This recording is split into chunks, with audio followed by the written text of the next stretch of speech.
തദ്ദേശകം. നമസ്കാരം. തദ്ദേശകം വാർത്താ ചാനലിലേക്ക് സ്വാഗതം. ഞാൻ ബാലകൃഷ്ണൻ. പ്രാദേശികം.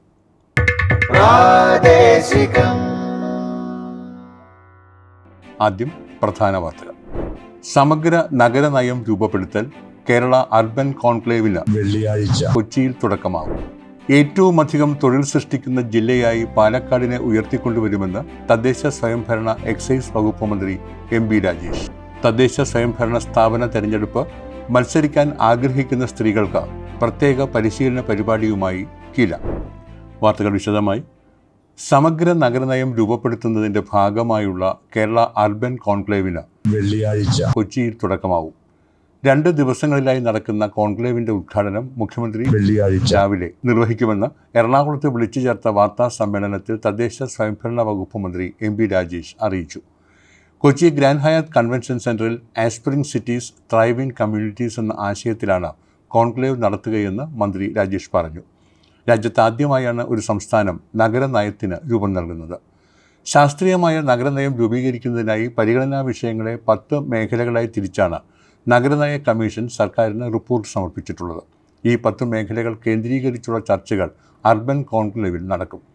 നഗരങ്ങളെ കേവലം ഭൗതിക വികസനത്തിൻ്റെ കേന്ദ്രങ്ങളായി മാത്രം ചുരുക്കാതെ ജീവിത നിലവാരമുയർത്തി സാമൂഹിക നീതി, പരിസ്ഥിതി സൗഹൃദം, സാംസ്കാരിക വൈവിധ്യം എന്നിവയ്ക്ക് ഊന്നൽ നൽകുക എന്നതാണ് നഗരനയത്തിലൂടെ സംസ്ഥാന സർക്കാർ ലക്ഷ്യമിടുന്നത്. കേരളം നേരിടുന്ന കാലാവസ്ഥാ പ്രതിസന്ധി, ജനസംഖ്യാ സമ്മർദ്ദങ്ങൾ, തൊഴിൽ, വിദ്യാഭ്യാസ മേഖലകളിലെ വെല്ലുവിളികൾ എന്നിവയ്ക്കുള്ള പരിഹാരങ്ങളും കോൺക്ലേവിൽ ചർച്ചയാകും. ഉദ്ഘാടന ചടങ്ങിൽ മന്ത്രി എം.ബി. രാജേഷ് അധ്യക്ഷനാകും.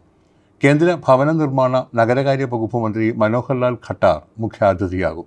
കേന്ദ്ര ന്യൂനപക്ഷകാര്യ സഹമന്ത്രി ജോർജ് കുര്യൻ, ശ്രീലങ്ക നഗരവികസന മന്ത്രി അനുരാഗ് കരുണതിലക, ദക്ഷിണാഫ്രിക്കയിൽ നിന്നുള്ള അടിസ്ഥാന സൗകര്യ എക്സിക്യൂട്ടീവ് കൗൺസിൽ അംഗം മാർട്ടിൻ മേയർ, പ്രതിപക്ഷ നേതാവ് വി.ഡി. സതീശൻ, കേന്ദ്ര നഗരകാര്യ സെക്രട്ടറി കെ. ശ്രീനിവാസ, മന്ത്രിമാരായ K N. Balagopal, K. Rajan, A K. Saseendran, P. Rajeev തുടങ്ങിയവരും മറ്റ് ജനപ്രതിനിധികളും ഉദ്ഘാടന ചടങ്ങിൽ പങ്കെടുക്കും.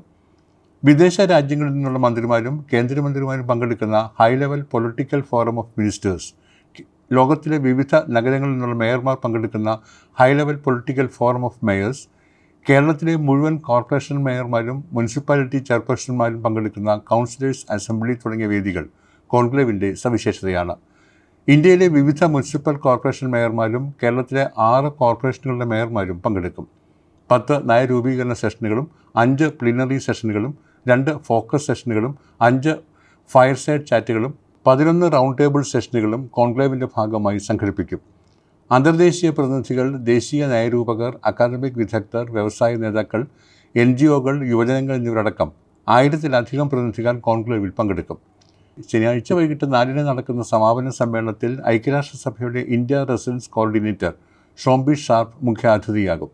മന്ത്രിമാരായ M B. Rajesh, P. Rajeev, Roshi Augustine, K. Krishnankutty, J. Chinchurani, പ്രതിപക്ഷ ഉപനേതാവ് P. K. Kunhalikutty, Kerala state planning board vice chairman professor V. K. Ramachandran തുടങ്ങിയവരും മറ്റ് ജനപ്രതിനിധികളും പങ്കെടുക്കും. കോൺക്ലേവിനോടനുബന്ധിച്ച് സെപ്റ്റംബർ 11 മുതൽ 15 വരെ കൊച്ചി മറൈൻ ഡ്രൈവിൽ വിപുലമായ പ്രദർശനം സംഘടിപ്പിക്കും. വാർത്താ സമ്മേളനത്തിൽ മന്ത്രി P. Rajeev, Kochi mayor advocate M. Anilkumar, GCDA chairman K. Chandranpillai, തദ്ദേശ സ്വയംഭരണ വകുപ്പ് special secretary Adeela Abdulla, principal director Jeromic George, നഗരകാര്യ വകുപ്പ് ഡയറക്ടർ സൂരജ് ഷാജി, ഗ്രാമകാര്യ വകുപ്പ് ഡയറക്ടർ അപൂർവ ത്രിപാഠി തുടങ്ങിയവർ പങ്കെടുത്തു. സംസ്ഥാനത്ത് ഏറ്റവും അധികം തൊഴിൽ സൃഷ്ടിക്കുന്ന ജില്ലയായി പാലക്കാടിനെ മാറ്റിക്കൊണ്ടുവരുമെന്ന് തദ്ദേശ സ്വയംഭരണ എക്സൈസ് വകുപ്പ് മന്ത്രി എം.ബി. രാജേഷ് പറഞ്ഞു. വിജ്ഞാന കേരളം പദ്ധതിയുടെ ഭാഗമായി തൊഴിൽദാതാക്കളുടെ യോഗം പാലക്കാട് കളക്ടറേറ്റ് കോൺഫറൻസ് ഹാളിൽ ഉദ്ഘാടനം ചെയ്ത് സംസാരിക്കുകയായിരുന്നു അദ്ദേഹം. വിജ്ഞാന കേരളം പദ്ധതിയെ കുടുംബശ്രീയുമായി സഹകരിച്ച് നടപ്പാക്കുന്നതിലൂടെ സ്ത്രീകൾക്ക് തൊഴിലവസരങ്ങൾ വർദ്ധിപ്പിക്കാനാണ് സർക്കാർ ഉദ്ദേശിക്കുന്നതെന്നും സ്ത്രീകളുടെ തൊഴിൽ പങ്കാളിത്തം നിലവിലുള്ള 24% നിന്ന് 50% ഉയർത്താനാവുമെന്നും അദ്ദേഹം പറഞ്ഞു. കേരളത്തെ ഒരു വിജ്ഞാന സമ്പദ്ഘടനയായി പരിവർത്തനം ചെയ്യുന്നതിനും യുവജനങ്ങളുടെ നൈപുണ്യം വർദ്ധിപ്പിക്കുന്നതിനും വിജ്ഞാന കേരളം പദ്ധതി ഒരു വലിയ കാൽവെപ്പാണെന്ന് യോഗത്തിൽ പങ്കെടുത്ത പദ്ധതി ഉപദേഷ്ടാവ് ഡോക്ടർ തോമസ് ഐസക് പറഞ്ഞു. പുതിയ തൊഴിൽ സംസ്കാരം വളർത്തിയെടുക്കുന്നതിലൂടെ സംസ്ഥാനത്തിൻ്റെ സാമ്പത്തിക വളർച്ചയ്ക്ക് ഈ പദ്ധതി വലിയ സംഭാവനകൾ നൽകുമെന്നും പദ്ധതിയുടെ വിജയത്തിന് സ്വകാര്യ സ്ഥാപനങ്ങളുടെ സഹകരണം അനിവാര്യമാണെന്നും അദ്ദേഹം കൂട്ടിച്ചേർത്തു. ജില്ലയിലെ വ്യവസായ വ്യാപാര സംഘടനാ പ്രതിനിധികൾ, സംരംഭകർ തുടങ്ങിയവർ യോഗത്തിൽ പങ്കെടുത്തു. പദ്ധതിയുടെ ആദ്യഘട്ടമായി ജില്ലയിൽ 2 തൊഴിൽ മേളകൾ നടത്തും. ആദ്യ തൊഴിൽ മേള ഈ മാസം 27-ന് നടക്കും. യോഗത്തിൽ എ. പ്രഭാകരൻ MLA, ജില്ലാ collector MS Madhavikutty, assistant collector Ravi Meena, തദ്ദേശ വകുപ്പ് ജോയിന്റ് ഡയറക്ടർ, വിജ്ഞാനകേരളം ഉപദേഷ്ടാവ് ഡോക്ടർ P. സരിൻ, ജില്ലാ കോർഡിനേറ്റർ കല്യാണകൃഷ്ണൻ തുടങ്ങിയവർ പങ്കെടുത്തു. 2025 നടക്കാനിരിക്കുന്ന തദ്ദേശ സ്വയംഭരണ സ്ഥാപന തെരഞ്ഞെടുപ്പിൽ മത്സരിക്കാൻ ആഗ്രഹിക്കുന്ന സ്ത്രീകൾക്കായി പ്രത്യേക പരിശീലന പരിപാടിയുമായി കില. സ്ത്രീകളുടെ നേതൃപാഠവും അറിവും വികസിപ്പിക്കുക എന്നതാണ് പരിശീലനത്തിൻ്റെ പ്രധാന ലക്ഷ്യം. 3 ദിവസങ്ങളിലായി നടക്കുന്ന പരിശീലന പരിപാടിയിൽ പ്രാദേശിക ഭരണം, തിരഞ്ഞെടുപ്പ് നടപടിക്രമങ്ങൾ, ആശയവിനിമയ ശേഷി, സോഷ്യൽ മീഡിയ ഉപയോഗം, നേതൃത്വ പാഠവും, തദ്ദേശ സ്വയംഭരണ സ്ഥാപനങ്ങളെക്കുറിച്ചുള്ള അറിവ്, വികസന ആശയങ്ങൾ, ചോദ്യങ്ങളെ അഭിമുഖീകരിക്കാനുള്ള കഴിവ്, സമയപരിപാലനം എന്നിവയ്ക്ക് ഊന്നൽ നൽകുന്നു. പരിശീലനം പൂർത്തിയാക്കി ആത്മവിശ്വാസത്തോടെ തിരഞ്ഞെടുപ്പിനെ നേരിടാൻ സ്ത്രീകളെ പ്രാപ്തരാക്കുക എന്നതാണ് ഈ പദ്ധതിയിലൂടെ കില ലക്ഷ്യമിടുന്നത്. സ്വയം സ്ത്രീകളായി തിരിച്ചറിയുന്ന ഏതൊരാൾക്കും ഈ പരിശീലനത്തിന് അപേക്ഷിക്കാം. പരിശീലനം കിലയുടെ വിവിധ കേന്ദ്രങ്ങളിൽ വെച്ച് സംഘടിപ്പിക്കുന്നതാണ്. ആദ്യം രജിസ്റ്റർ ചെയ്യുന്ന 1000 പേർക്കാണ് പരിശീലനത്തിൽ പങ്കെടുക്കാൻ അവസരം ലഭിക്കുക. താൽപ്പര്യമുള്ളവർ കിലയുടെ വെബ്സൈറ്റ് www.kila.ac.in വഴി അപേക്ഷിക്കേണ്ടതാണ്. ലോക സാക്ഷരതാ ദിനാചരണത്തിൻ്റെ ഭാഗമായി സാക്ഷരതാ മിഷൻ്റെ നേതൃത്വത്തിൽ നടന്ന അക്ഷര സംഗമം Thaikkattussery block panchayat president VR Rajitha ഉദ്ഘാടനം ചെയ്തു. പാണാവള്ളി അരയൻകാവിൽ നടന്ന പരിപാടിയിൽ പാണാവള്ളി ഗ്രാമപഞ്ചായത്ത് വൈസ് പ്രസിഡന്റ് KE കുഞ്ഞുമോൻ അധ്യക്ഷനായി. സാക്ഷരതാ മിഷൻ ജില്ലാ project coordinator KV Ratheesh, assistant project coordinator S Lekha, ഗ്രാമപഞ്ചായത്ത് അംഗങ്ങളായ ധന്യ സന്തോഷ്, ശാലിനി സമീഷ്, സാക്ഷരതാ പ്രേരകന്മാരായ KK രമണി, സണ്ണി ജോൺ തുടങ്ങിയവർ സംസാരിച്ചു. ഹയർ സെക്കൻഡറി തുല്യതാ പരീക്ഷയിൽ മികച്ച വിജയം നേടിയ സുതിമോളെ ബ്ലോക്ക് പഞ്ചായത്ത് പ്രസിഡന്റ് ആദരിച്ചു. പുന്നപ്ര തെക്ക് ഗ്രാമപഞ്ചായത്തിലെ 17 വാർഡുകളിലായി സംഘടിപ്പിച്ച വികസനോത്സവം സമാപിച്ചു. സമാപന സമ്മേളനം H. സലാം MLA ഉദ്ഘാടനം ചെയ്തു. ഗ്രാമപഞ്ചായത്ത് പ്രസിഡന്റ് PG സൈറസ് അധ്യക്ഷനായി. സാംസ്കാരിക സമ്മേളനങ്ങൾ, മത്സരങ്ങൾ, കലാപരിപാടികൾ, മെഡിക്കൽ ക്യാമ്പ്, ഓണസദ്യ, അനുമോദനങ്ങൾ, ആനുകൂല്യ വിതരണങ്ങൾ, ചികിത്സാ സഹായ വിതരണം, ഓണക്കോടി, ഓണക്കിറ്റ് വിതരണം തുടങ്ങി വികസനോത്സവത്തിൻ്റെ ഭാഗമായി വൈവിധ്യമാർന്ന പരിപാടികളാണ് അരങ്ങേറിയത്. അമ്പലപ്പുഴ ബ്ലോക്ക് പഞ്ചായത്ത് അംഗം സതി രമേശൻ, ഗ്രാമപഞ്ചായത്ത് അംഗം ഗീതാ ബാബു, ഗ്രാമപഞ്ചായത്ത് secretary Smitha Shibu, Kila resource person R. Rejimon, Aravukad Devaswom secretary PT Sumithran, മറ്റ് ജനപ്രതിനിധികൾ, രാഷ്ട്രീയ സാമൂഹിക രംഗത്തെ പ്രമുഖർ, നാട്ടുകാർ തുടങ്ങിയവർ പങ്കെടുത്തു. പാണ്ടനാട് ഗ്രാമപഞ്ചായത്ത് തനത് ഉൾനാടൻ മത്സ്യസംരക്ഷണ പദ്ധതിയുടെ ഭാഗമായി പമ്പാ നദിയിൽ മത്സ്യക്കുഞ്ഞുങ്ങളെ നിക്ഷേപിച്ചു. ഗ്രാമപഞ്ചായത്ത് പ്രസിഡന്റ് അമ്മാളുക്കുട്ടി സണ്ണി ഉദ്ഘാടനം നിർവഹിച്ചു. വരാൽ, കല്ലേമുട്ടി, മഞ്ഞക്കൂരി തുടങ്ങിയ നാടൻ മത്സ്യങ്ങളെയാണ് പദ്ധതിയുടെ ഭാഗമായി കൊച്ചുപുരയ്ക്കൽ, മിത്രമഠം കടവുകളിൽ നിക്ഷേപിച്ചത്. മാന്നാർ മത്സ്യഭവന്റെ സാങ്കേതിക സഹായത്തോടെയാണ് പദ്ധതി നടപ്പിലാക്കുന്നത്. ഗ്രാമപഞ്ചായത്ത് വൈസ് പ്രസിഡന്റ് മനോജ് കുമാർ അധ്യക്ഷത വഹിച്ചു.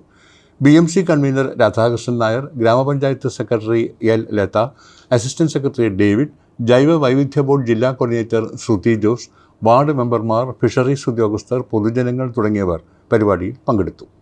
സ്ത്രീ സൗഹൃദ പരിസ്ഥിതി അനുകൂല പ്രവർത്തനങ്ങളുടെ തുടർച്ച ഉറപ്പാക്കി കൊല്ലം ജില്ലാ പഞ്ചായത്ത്. സാനിറ്ററി നാപ്കിനുകൾ ഉണ്ടാക്കുന്ന പാരിസ്ഥിതിക വെല്ലുവിളി മറികടക്കുക എന്ന ലക്ഷ്യത്തോടെ വിദ്യാർത്ഥികൾക്ക് സൗജന്യമായി ആർത്തവ കപ്പ് വിതരണം ചെയ്യാനായി സുരക്ഷാ പദ്ധതി വിജയകരമായി നടപ്പാക്കി വരികയാണ് ജില്ലാ പഞ്ചായത്ത് അധികൃതർ. ആർത്തവകാല ശുചിത്വം ഉറപ്പാക്കലും മാലിന്യങ്ങൾക്കുള്ള സാധ്യത കുറയ്ക്കുന്നതിലൂടെ പാരിസ്ഥിതിക പ്രത്യാഘാതം ഇല്ലാതാക്കാനാണ് സൗജന്യ ആർത്തവ കപ്പ് വിതരണം.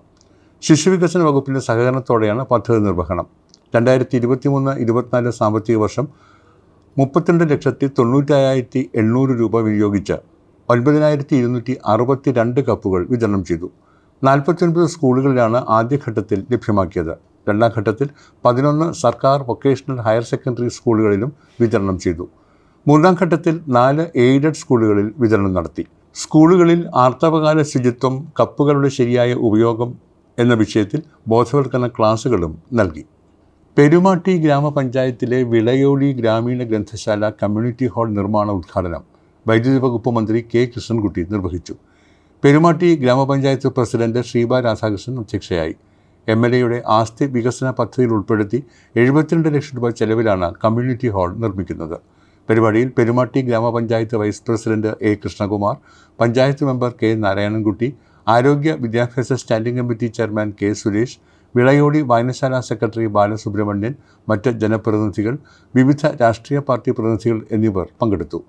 Chittur block panchayat assistant executive engineer Jisna പദ്ധതി റിപ്പോർട്ട് അവതരിപ്പിച്ചു. മാടപ്പള്ളി ബ്ലോക്ക് പഞ്ചായത്തിലെ പൂർത്തീകരിച്ച വിവിധ പദ്ധതികളുടെ ഉദ്ഘാടനം പട്ടികജാതി പട്ടികവർഗ പിന്നാക്ക വിഭാഗ വികസന വകുപ്പ് മന്ത്രി OR കേളു നിർവഹിച്ചു. ബ്ലോക്ക് പഞ്ചായത്ത് ഹാളിൽ നടക്കുന്ന പരിപാടിയിൽ അഡ്വക്കേറ്റ് ജോബ് മൈക്കിൾ MLA അധ്യക്ഷനായി. കൊടിക്കുന്നിൽ സുരേഷ് MP മുഖ്യപ്രഭാഷകനായി. 2024-25, 25-26 വാർഷിക പദ്ധതിയിൽ ഉൾപ്പെടുത്തി നിർമ്മാണം പൂർത്തീകരിച്ച ഡോക്ടർ BR അംബേദ്കർ സ്മാരക ഹാൾ, ചെമ്പുംപുറം കമ്മ്യൂണിറ്റി ഹാൾ, സൗഹൃദം വയോജന പാർക്ക് എന്നീ പദ്ധതികളുടെ ഉദ്ഘാടനമാണ് നടക്കുന്നത്. പട്ടികജാതി വിഭാഗത്തിലെ യുവതീ യുവാക്കൾക്കായി തൊഴിൽ പരിശീലന പരിപാടികളടക്കം നടത്തുന്നതിനായി 32 ലക്ഷം രൂപ ചെലവിട്ട് നവീകരിച്ചതാണ് ഡോക്ടർ BR അംബേദ്കർ സ്മാരക ഹാൾ. ചെമ്പുംപുറം കമ്മ്യൂണിറ്റി ഹാൾ 24 ലക്ഷം രൂപ വിനിയോഗിച്ചാണ് നവീകരിച്ചത്. പ്രദേശത്തെ വയോജനങ്ങളുടെ ശാരീരിക മാനസിക ഉല്ലാസത്തിനുള്ള സൗകര്യം ഉറപ്പാക്കാൻ 10 ലക്ഷം രൂപ ചെലവിലാണ് വയോജന പാർക്ക് ഒരുക്കിയിരിക്കുന്നത്. എല്ലാ ദിവസവും വൈകുന്നേരം 5 മണി മുതൽ 8 മണി വരെ പ്രവർത്തിക്കും. ആലപ്പുഴ ജില്ലാ പഞ്ചായത്തും വനിതാ ശിശു വികസന വകുപ്പും സംയോജിതമായി സംഘടിപ്പിച്ച ജില്ലാ ജാഗ്രതാ സമിതി പരിശീലനം ജില്ലാ പഞ്ചായത്ത് പ്രസിഡന്റ് KG രാജേശ്വരി ഉദ്ഘാടനം നിർവഹിച്ചു. ജില്ലാ പഞ്ചായത്തിൻ്റെ 25-26 സാമ്പത്തിക വർഷത്തെ പദ്ധതി നിർവഹണത്തിൻ്റെ ഭാഗമായാണ് പരിശീലനം സംഘടിപ്പിച്ചത്. ജില്ലാ പഞ്ചായത്ത് ക്ഷേമകാര്യ സ്ഥിരം സമിതി അധ്യക്ഷൻ അഡ്വക്കേറ്റ് TS താഹ അധ്യക്ഷനായി. ജില്ലാ വനിതാ ശിശു വികസന ഓഫീസർ VS ഷിംന, ജില്ലാതല ICDCS cell programme officer J Mayalakshmi, senior superintendent KR Jolly, junior superintendent P Sheeba എന്നിവർ സംസാരിച്ചു. ജാഗ്രതാ സമിതിയുടെ പ്രവർത്തനങ്ങളെക്കുറിച്ച് ശിശു വികസന പദ്ധതി ഓഫീസർമാർ, ICDS സൂപ്പർവൈസർമാർ എന്നിവർക്കായി പരിശീലനം KG ശശികല കില ഫാക്കൽറ്റി നിർവഹിച്ചു. കൂടാതെ ഉച്ചയ്ക്ക് ശേഷം പോഷ് നിയമത്തിൽ പരിശീലനം നൽകി അഡ്വക്കേറ്റ് രവീന്ദ്രൻ സംസാരിച്ചു. പാറശാല താലൂക്ക് ആശുപത്രിയിലെ അത്യാധുനിക സൗകര്യങ്ങളോടുകൂടിയ പുതിയ കെട്ടിടം മുഖ്യമന്ത്രി പിണറായി വിജയൻ ഉദ്ഘാടനം ചെയ്തു. കേരളത്തിലെയും തമിഴ്നാട്ടിലെയും ജനങ്ങൾ ആശ്രയിക്കുന്നതാണ് പാറശാല താലൂക്ക് ആശുപത്രി. അതിൻ്റെ നവീകരണത്തിനായി 153 കോടി രൂപയുടെ മാസ്റ്റർ പ്ലാനാണ് കിഫ്ബി വഴി നടപ്പിലാക്കുന്നത്. ഒന്നാം ഘട്ടമായി 44 കോടി രൂപ ചെലവിൽ മൾട്ടി സ്പെഷ്യാലിറ്റി ബ്ലോക്കിൻ്റെ പണി പൂർത്തിയാക്കി. ട്രോമ കെയർ യൂണിറ്റ്, അത്യാഹിത വിഭാഗം, ഓപ്പറേഷൻ തിയേറ്ററുകൾ, ICU സൗകര്യം, ultrasound scanning, pharmacy, central laboratory എന്നിവയ്ക്കൊപ്പം മികച്ച സൗകര്യങ്ങളോടുകൂടിയ ഡയാലിസിസ് ബ്ലോക്കും നിർമ്മിച്ചു. പുതിയതായി 14 ഡയാലിസിസ് മെഷീനുകൾ സജ്ജമാക്കി. ദിവസവും 2 ഷിഫ്റ്റുകളിലായി 40 പേർക്ക് ഡയാലിസിസ് ചെയ്യാനുള്ള സൗകര്യം ഒരുക്കിയിട്ടുണ്ടെന്നും മുഖ്യമന്ത്രി അറിയിച്ചു. ആരോഗ്യ വകുപ്പ് മന്ത്രി വീണ ജോർജ് അധ്യക്ഷയായി. MLAമാരായ CK ഹരീന്ദ്രൻ, K ആൻസലൻ, ജില്ലാ പഞ്ചായത്ത് പ്രസിഡന്റ് D സുരേഷ് കുമാർ, മറ്റു ജനപ്രതിനിധികൾ, വിവിധ വകുപ്പിലെ ഉദ്യോഗസ്ഥന്മാർ തുടങ്ങിയവർ പങ്കെടുത്തു. പൊതു തെരഞ്ഞെടുപ്പിന് മുന്നോടിയായി തദ്ദേശ സ്ഥാപനങ്ങളിലെ വാർഡുകളുടെ സംവരണം നിശ്ചയിക്കുന്നത് സംബന്ധിച്ച് സംസ്ഥാനത്തെ എല്ലാ തദ്ദേശ സ്ഥാപന സെക്രട്ടറിമാർക്കും സെപ്റ്റംബർ 26-ന് ഓൺലൈൻ പരിശീലനം നൽകുമെന്ന് സംസ്ഥാന തെരഞ്ഞെടുപ്പ് കമ്മീഷണർ അറിയിച്ചു. ഗ്രാമ, ബ്ലോക്ക്, ജില്ലാ പഞ്ചായത്തുകളിലെ വാർഡ് സംവരണത്തിനുള്ള നറുക്കെടുപ്പ് നടത്തുന്നതിന് അധികാരപ്പെട്ട ഉദ്യോഗസ്ഥൻ ജില്ലാ തെരഞ്ഞെടുപ്പ് ഉദ്യോഗസ്ഥനായ ജില്ലാ കളക്ടറാണ്. മുനിസിപ്പാലിറ്റികളിൽ തദ്ദേശ സ്വയംഭരണ വകുപ്പ് ജില്ലാ ജോയിൻറ്റ് ഡയറക്ടറും കോർപ്പറേഷനുകളിൽ തദ്ദേശ സ്വയംഭരണ വകുപ്പ് അർബൻ ഡയറക്ടറുമാണ് വാർഡ് സംവരണം നിശ്ചയിക്കുന്നതിന് അധികാരപ്പെട്ട ഉദ്യോഗസ്ഥർ. പ്രാദേശികം അവസാനിക്കുന്നു.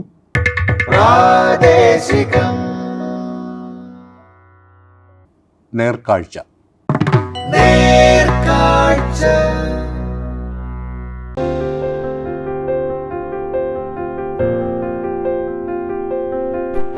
പശ്ചിമഘട്ട മലനിരകളിൽപ്പെട്ടതും നാണ്യവിള കേന്ദ്രീകൃത കാർഷിക ഉൽപ്പാദനം നിലനിൽക്കുന്നതുമായ പഞ്ചായത്താണ് കേളകം.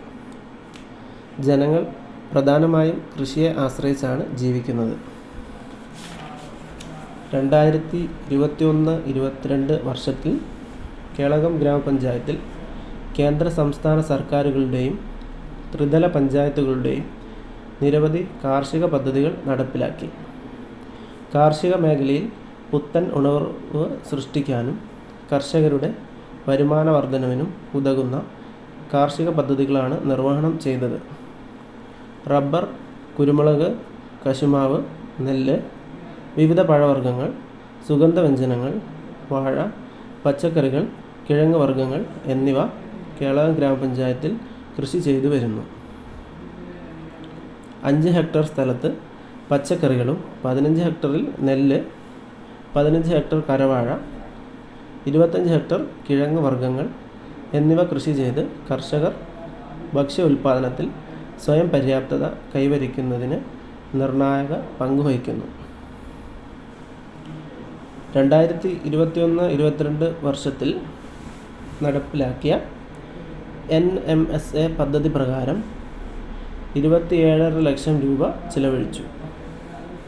12 ലക്ഷം രൂപയുടെ ഫലവർഗ തൈകൾ, 6 ലക്ഷം രൂപയുടെ കുരുമുളക് തൈകൾ, ഉൽപ്പാദന ഉപാധികൾ, 9.5 ലക്ഷം രൂപയുടെ തെങ്ങിൻ തൈകൾ എന്നിവ കർഷകന് സൗജന്യമായി വിതരണം ചെയ്തു.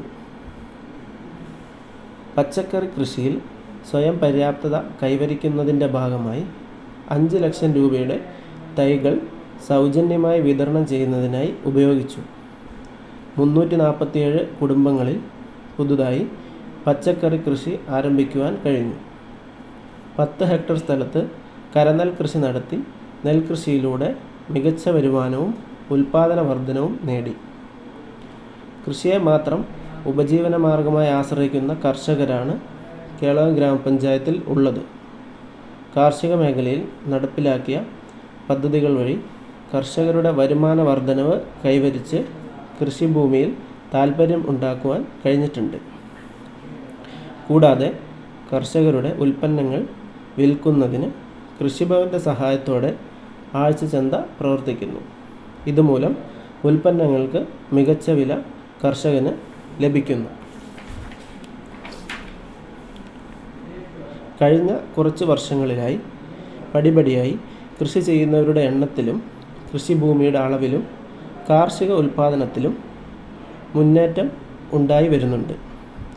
ശാസ്ത്രീയമായി കൃഷി ചെയ്യുന്നവരുടെ എണ്ണം വർദ്ധിച്ചു വരുന്നുണ്ട് എന്നതും പുതിയ കൃഷിരീതികളെക്കുറിച്ചും വിളകളെക്കുറിച്ചും പഠിക്കാൻ കൂടുതൽ ആളുകൾ താൽപ്പര്യം കാണിക്കുന്നുമുണ്ട് എന്നതും പഞ്ചായത്തിനെ സംബന്ധിച്ച് ശുഭസൂചനയാണ് നൽകുന്നത്.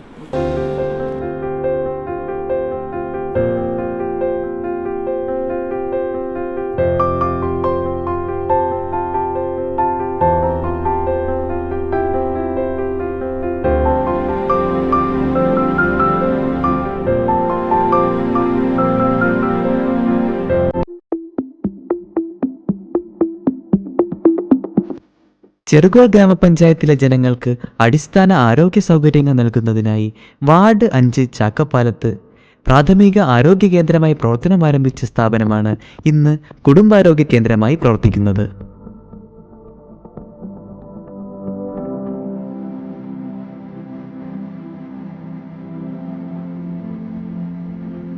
ഈ കേന്ദ്രത്തിന്റെ കീഴിൽ പഞ്ചായത്തിന്റെ വിവിധ പ്രദേശങ്ങളിലായി പ്രവർത്തിക്കുന്ന 2 ഉപകേന്ദ്രങ്ങളിൽ നിന്നും അനേകം തൃപ്തികരമായ സേവനങ്ങളാണ് രോഗികൾക്ക് ലഭിക്കുന്നത്.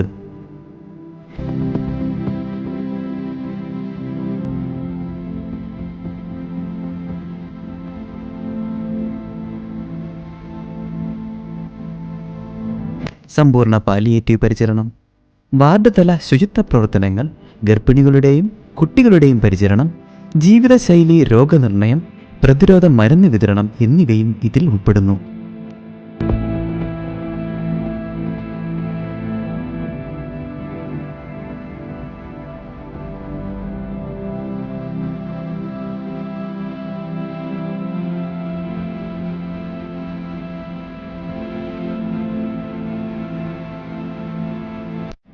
ഫാർമസിയിൽ മരുന്നുകളുടെ ലഭ്യത ഉറപ്പാക്കുന്നതിനായി പഞ്ചായത്ത് അതീവ ശ്രദ്ധ ചെലുത്തുന്നു.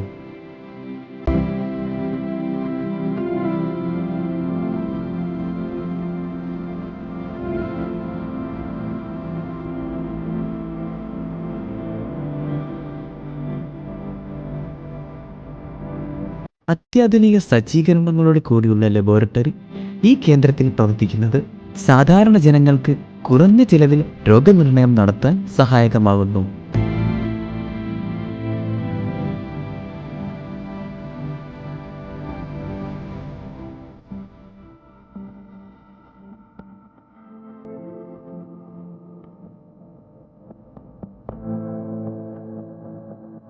ഈ കുടുംബാരോഗ്യ കേന്ദ്രത്തിൻ്റെ അടിസ്ഥാന സൗകര്യങ്ങൾ വർദ്ധിപ്പിക്കുന്നതിനായും ഇവിടെ എത്തുന്നവർക്ക് സൗകര്യങ്ങൾ ഒരുക്കുന്നതിനായും വാർഷിക പദ്ധതിയിൽ പഞ്ചായത്ത് വലിയ മുൻതൂക്കമാണ് നൽകുന്നത്.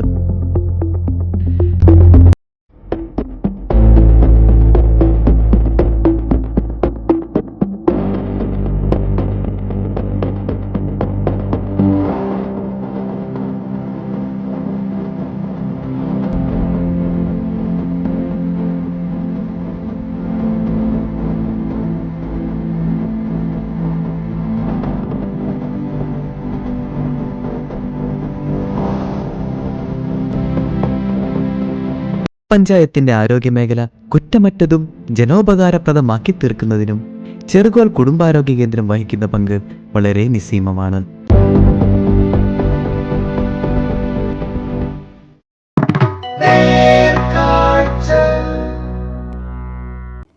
അടുത്തതായി നമുക്ക് സംസാരിക്കാം.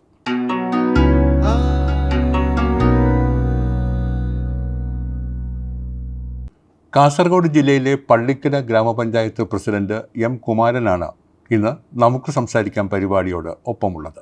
എൻ്റെ പേര് എം കുമാരൻ, കാസർഗോഡ് ജില്ലയിലെ പള്ളിക്കര ഗ്രാമപഞ്ചായത്തിൻ്റെ പ്രസിഡന്റാണ്. പള്ളിക്കര ഗ്രാമപഞ്ചായത്ത് ബേക്കൽ ഇന്റർനാഷണൽ ടൂറിസം നിൽക്കുന്ന ഒരു പഞ്ചായത്താണ്. അത് പടിഞ്ഞാറ് വശം പൂർണ്ണമായും അറബിക്കടലും കിഴക്കും തെക്കും വടക്കും ഈ 3 ഭാഗത്തും നദികൾ ഒഴുകുന്ന ഏറ്റവും മനോഹരമായിട്ടുള്ള ഒരു ഗ്രാമപ്രദേശമാണ് ഞങ്ങളുടെ പഞ്ചായത്ത്.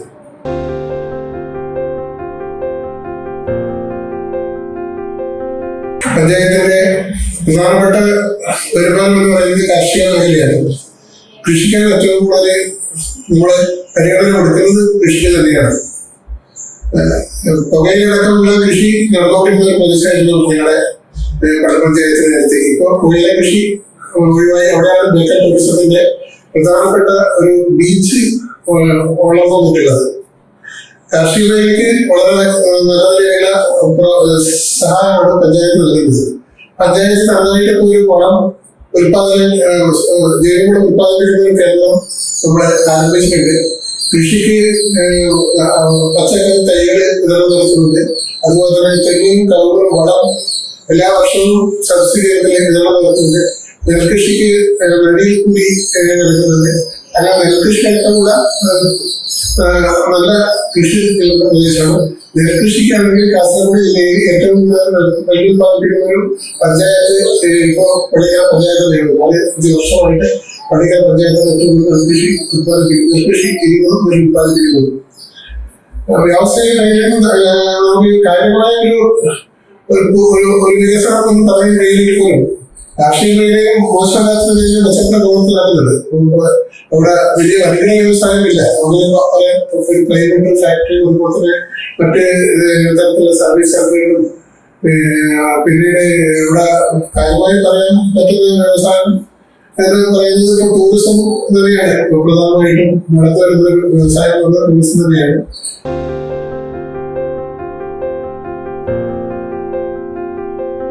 മാലിന്യ സംസ്കരണത്തിനുള്ള ഒരു പ്രൊജക്ട് നമ്മളിപ്പോ അവിടെ ബ്ലോക്ക് പഞ്ചായത്തുമായി ബന്ധപ്പെട്ടുകൊണ്ട് ആരംഭിക്കാൻ ഒരു പ്രൊജക്ട് ആയിട്ടുണ്ട്. സ്വന്തമായിട്ട് നമുക്ക് MCF ഉണ്ട്. മാലിന്യ നിർമ്മാർജ്ജന രംഗത്ത് സ്വന്തമായിട്ട് നല്ല ഒരു MCF സൗകര്യമുള്ള ഒരു പഞ്ചായത്താണ് പള്ളിക്കര ഗ്രാമപഞ്ചായത്ത്.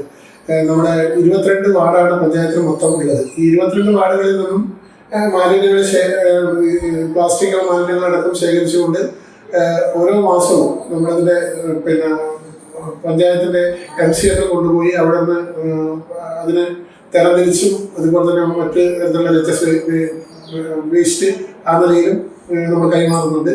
ഈ 45 ഹരിതകർമ്മസേന നല്ല നിലയിൽ പ്രവർത്തനം നടത്തുന്നുണ്ട്. അഡീഷണൽ ആയിട്ട് ഒരു 10 ആളെയും കൂടെ നമ്മൾ നിശ്ചയിച്ചിട്ടുണ്ട്. മറ്റുള്ളവർ ഇല്ലാത്ത സമയത്ത് ഇവരെയും കൂടെ ലീവിന്റെ സമയത്ത് ഇവരെയും കൂടെ ഉപയോഗപ്പെടുത്തുന്നുണ്ട്.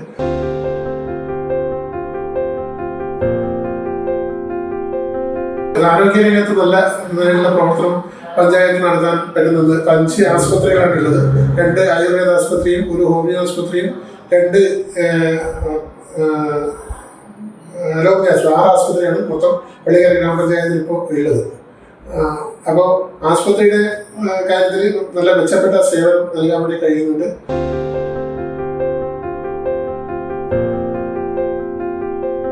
സ്ത്രീകൾക്കും അതുപോലെ കുട്ടികൾക്കും മുലയൂട്ടുന്ന അമ്മമാർക്കും വലിയ സഹായകരമാകുന്ന അംഗനവാടികൾ 39 അംഗനവാടികളാണ് പലകര ഗ്രാമപഞ്ചായത്തിലുള്ളത്. ആ 39 അംഗനവാടികളിൽ 11 അംഗനവാടിക്ക് ഈ ഭരണസമിതി വരുന്ന സമയത്ത് സ്വന്തമായി കെട്ടിടവും സ്ഥലമില്ലായിരുന്നു. ഇപ്പോൾ 9 അംഗനവാടിക്ക് സ്വന്തമായി സ്ഥലവും കെട്ടിടം നിർമ്മിച്ചുകൊണ്ടിരിക്കുകയാണ്. 2 അംഗനവാടികളുടെ കാര്യത്തിലാണ് ഇപ്പോൾ സ്ഥലം ലഭ്യമല്ലാതിരിക്കുന്നത്. അതുകൂടി ചെയ്യാൻ വേണ്ടിയിട്ടുള്ള ശ്രമം പഞ്ചായത്ത് നടത്തുന്നുണ്ട്. അതുപോലെ ഹെൽത്തിന്റെ ഭാഗമായിട്ട് ഒരു കെട്ടിടം പഞ്ചായത്ത് കുടുംബാരോഗ്യ കെട്ടിടം നിർമ്മിച്ചുകൊണ്ടിരിക്കുന്നുണ്ട്. അത് ഉദ്ഘാടനത്തിന് റെഡിയായിട്ടുണ്ട്. മാനന്തരകത്ത് നേരത്തെ പറഞ്ഞതുപോലെ ഒരു take break 2 take break Pallikkara ഗ്രാമപഞ്ചായത്തിൽ പ്രവർത്തിക്കുന്നുണ്ട്. അതൊന്ന് പള്ളിക്കര ടൗണിലും മറ്റൊന്ന് പെരിയാറിനകം ടൗണിലുമാണ് പ്രവർത്തിച്ചുകൊണ്ടിരിക്കുന്നത്. മാലിന്യ നിർമ്മാണ രംഗത്ത് ഈ കാര്യം കൂടി നമ്മൾ ചെയ്യുന്നുണ്ട്. അതുപോലെ സ്കൂളുകൾ, എല്ലാ സ്കൂളുകൾക്കും ആവശ്യമായ സൗകര്യങ്ങളെല്ലാം തന്നെ ഉണ്ടാക്കി കൊടുത്തിട്ടുണ്ട്. അതിൻ്റെ 15 ഗവൺമെൻറ് തരത്തിലുള്ള 7 ഗവൺമെൻറ് സ്കൂളുകളും അതുപോലെ തന്നെ 7 അൺഎയ്ഡഡ് സ്കൂളുകളാണ് പള്ളിക്കര ഗ്രാമപഞ്ചായത്തിലുള്ളത്. നല്ല നിലയിലുള്ള വിദ്യാഭ്യാസ രംഗത്ത് നല്ല സേവനം നൽകുന്നുണ്ട്. നല്ല നിലയിലുള്ള കുട്ടികളും ഗവൺമെൻറ് സ്കൂളിലേക്ക് വരുന്നുണ്ട്. 3 ഹൈസ്കൂൾ, 2 ഹയർ സെക്കൻഡറി സ്കൂളും 1 ഹൈസ്കൂൾ അടക്കം 3 സ്കൂളുകൾ ഉന്നത നിലവാരത്തിൽ പ്രവർത്തിക്കുന്നുണ്ട്.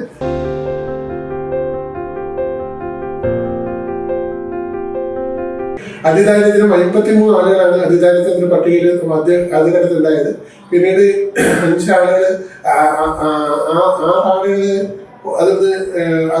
അതിന് ആ നിലയിൽ വരാൻ യോഗ്യരല്ല എന്നുള്ളത് കൊണ്ട് അവർ 7 ആളുകൾ ഒഴിവാക്കി 47 ആളുകളാണ് അതിദാരിദ്ര്യത്തിൽ അവസാന ഘട്ടത്തിലുണ്ടായിരുന്നത്. ഈ 47 ആളുകളിൽ അതിദാരിദ്ര്യ പട്ടികയിൽ നിന്ന് അവർക്ക് ഏതൊക്കെ വിധത്തിലാണ് അവരെ ദാരിദ്ര്യം അനുഭവിക്കുന്നത് ആ പട്ടികയിൽ വന്നത്. ആ പ്രശ്നത്തിന് പരിഹാരം കണ്ടുകൊണ്ട് അവരെ നമുക്ക്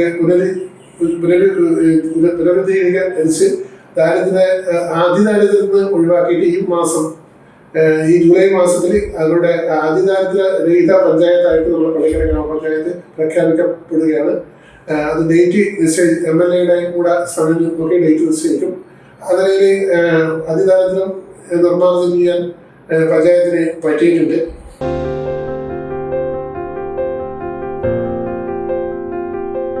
നമ്മുടെ പഞ്ചായത്തിൽ പൊതുശ്മശാനം ഉണ്ടായിരുന്നില്ല. ഇപ്പോൾ 2 പൊതുശ്മശാനത്തിന് വേണ്ടിയുള്ള പ്രാരംഭ പ്രവർത്തനങ്ങളെല്ലാം ആരംഭിച്ചു കഴിഞ്ഞു. ഒരു ശ്മശാനത്തിൽ പ്രവൃത്തി നടന്നുകൊണ്ടിരിക്കുകയാണ്. ഒരു ശ്മശാനത്തിന് വേണ്ടിയിട്ട് ഗവൺമെന്റിൽ നിന്ന് 30 സെന്റ് സ്ഥലം ലീസിന് ലഭ്യമായിട്ടുണ്ട്. ആ സ്ഥലം കൂടി പൊതുശ്മശാനത്തിന് വേണ്ടി ഉപയോഗപ്പെടുത്തുന്നതുകൊണ്ട് 2 പൊതുശ്മശാനം പള്ളിക്കര ഗ്രാമപഞ്ചായത്തിൽ വരും. അതുകൂടാതെ പഞ്ചായത്തിന്റെ ആസ്ഥാനം വളരെ ശോചനീയമായ ഒരു അവസ്ഥയാണ്. 10-60 വർഷം പഴക്കമുള്ള ബിൽഡിങ്ങും അവസാനം കിട്ടിയ ബിൽഡിങ്ങിന് തന്നെ 35 വർഷത്തെ പഴക്കമുണ്ട്. അപ്പോൾ ആ കെട്ടിടങ്ങളെല്ലാം അടുത്ത് പോകാൻ തുടങ്ങിയിട്ട് പുതിയ 6 കോടി രൂപ ചെലവഴിച്ചുകൊണ്ട് പുതിയ പഞ്ചായത്ത് കെട്ടിടത്തിൽ പുതിയ നിർമ്മിക്കാനുള്ള എല്ലാ പണികളും പൂർത്തീകരിച്ച് അതിൻ്റെ ഒരു ലോൺ എടുക്കാനുള്ള സാങ്ഷന് വേണ്ടിയിട്ട് ഗവൺമെന്റിനെ അതിന്റെ പ്രപ്പോസൽ കിടക്കുകയാണ്. അത് കിട്ടുന്നതോടുകൂടെ ലോൺ എടുത്ത് അതിന് നിർമ്മാണ പ്രവർത്തനം ആരംഭിക്കും. ജൈവ വൈവിധ്യ രംഗത്ത്, ബയോഡൈവേഴ്സിറ്റി രംഗത്ത് പഞ്ചായത്തിന് ഇപ്രാവശ്യം കുറേയധികം കണ്ടൽച്ചെടികൾ നട്ടു പുഴയിൽ. അതുപോലെ തന്നെ ഏറ്റവും പ്രശസ്തമായിട്ടുള്ള ജൈവ പൈതൃക കേന്ദ്രമായിട്ട് കോട്ടപ്പാല കാനം ജൈവ പൈതൃക പദ്ധതി അത് നല്ല നിലയിൽ ഇപ്പോൾ അവിടെ സംരക്ഷിക്കപ്പെട്ടിട്ടുണ്ട്. അതുപോലെ തന്നെ 10-28ഓളം പച്ചത്തുരുത്തുകളുണ്ട്. ഈ ജൈവവൈവിധ്യത്തിന്റെ ഭാഗമായിട്ട് കോട്ടപ്പാലയിൽ ഒരുപാട് സ്പീസീസുകൾ ശീതശലഭങ്ങളും അതുപോലെ തന്നെ പക്ഷികളുണ്ട്. അതുപോലെ തന്നെ ഈ കടൽ തീരത്തുള്ള ബീച്ചിലും അതുപോലെ തന്നെ ഒരുപാട് വൈവിധ്യങ്ങളുള്ള ഒരുപാട് വ്യത്യസ്തങ്ങളായ പക്ഷികൾ നമുക്ക് അതിൻ്റെ ആവാസ വ്യവസ്ഥയായിട്ടുണ്ട്. അപ്പോൾ അങ്ങനെ നല്ല നിലയിലുള്ള ഒരു സൗകര്യം ഈ ജീവജാലങ്ങൾക്ക് ലഭ്യമാക്കാൻ പഞ്ചായത്തിന് കഴിഞ്ഞിട്ടുണ്ട്. തെളിനീരൊഴുകുന്ന നവകേരളത്തിന്റെ ഭാഗമായിട്ട് നമ്മുടെ പഞ്ചായത്ത് അവിടെ ഈ പ്ലാസ്റ്റിക്കുകളൊക്കെ ശുചീകരിച്ചുകൊണ്ട് മാലിന്യങ്ങളൊക്കെ ശുചീകരിച്ചുകൊണ്ട് റോഡും അതുപോലെ പുഴയുമൊക്കെ നല്ല നിലയിൽ വൃത്തിയാക്കിയിട്ടുണ്ട്. പൊതുവെ പള്ളിക്കര ഗ്രാമപഞ്ചായത്തിന്റെ എല്ലാ മേഖലയിലും സ്പർശിക്കുന്ന നിലയിലുള്ള വികസന പ്രവർത്തനങ്ങൾക്ക് നേതൃത്വം കൊടുക്കാൻ പള്ളിക്കര ഗ്രാമപഞ്ചായത്തിന് കഴിഞ്ഞിട്ടുണ്ട് എന്ന് തന്നെയാണ് വിശ്വസിക്കുന്നത്. ജനങ്ങളുടെ ഭാഗത്ത് നല്ലൊരു അംഗീകാരവും ഇതിന്റെ ഭാഗമായിട്ട് നമുക്ക് ലഭ്യമായിട്ടുണ്ട്. പള്ളിക്കര ഗ്രാമപഞ്ചായത്ത് കലാ സാംസ്കാരിക രംഗത്തും ഈ പറയുന്നത് പോലെ തന്നെ വളരെ സമ്പന്നമായ ഒരു നാടാണ്. കഥകളി, അതുപോലെ തന്നെ തെയ്യം, അതുപോലെ തന്നെ മംഗലക്കളി, മാർഗംകളി, നമ്മുടെ മുസ്ലിം സമുദായം പ്രത്യേകം അനുഷ്ഠിക്കുന്ന ഒപ്പന, ഇതൊക്കെ വളരെ പ്രശസ്തമായ നിലയിൽ ഉള്ള ഒരു നാടാണ്. ബേക്കൽ ബിരിയാണിക്ക് വളരെയധികം പ്രശസ്തിയുള്ള ഒരു നാടാണ് നമ്മുടെ പള്ളിക്കര ഗ്രാമപഞ്ചായത്ത്. അതുപോലെ ഒരു നല്ല സംസ്കാര സമ്പന്നരായിട്ടുള്ള ജനങ്ങളും അതുപോലെ തന്നെ വളരെ മനോഹരമായ പ്രകൃതിയും ഉൾക്കൊള്ളുന്ന ഈ ഒരു പ്രദേശം കാണാൻ വേണ്ടി വരുന്ന ആളുകൾക്ക് വളരെ കണ്ണിനും അതുപോലെ മനസ്സിനും കുളിർമയേകുന്ന അനുഭവങ്ങൾ ഉണ്ടാകുന്നു എന്നുള്ളത് ഞങ്ങൾക്ക് അഭിമാനിക്കാൻ കഴിയുന്ന കാര്യങ്ങളാണ്. ഇത് തന്നെയാണ് എല്ലാവരും അഭിപ്രായം പറയുന്നത്. ഈ കാര്യങ്ങളെ കാണുകയും ഇത് കേൾക്കുകയും ചെയ്താൽ നിങ്ങളെല്ലാവരെയും വളരെ സന്തോഷത്തോടെ അഭിവാദ്യം ചെയ്യുന്നു.